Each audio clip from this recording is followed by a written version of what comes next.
విజయనగరం జిల్లా ఎస్కోట ఎమ్మెల్యే కోళ్ల లలిత కుమారికి చేదు అనుభవం ఎదురైంది.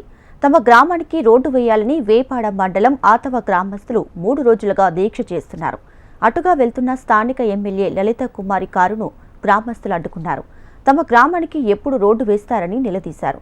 దీంతో వారిపై ఎమ్మెల్యే ఆగ్రహాన్ని వ్యక్తం చేయగా వాగ్వాదం చోటు చేసుకుంది. రోడ్డు ఎప్పుడు వేస్తారని కారుని అడ్డుకోగా పోలీసుల చొరవతో అక్కడి నుంచి ఎమ్మెల్యే లలిత కుమారి వెళ్లిపోయారు. తమ గ్రామానికి రోడ్డు వేసేంత వరకు దీక్ష విరమించేది లేదంటూ గ్రామస్తులు భీష్మించుకొని కూర్చున్నారు.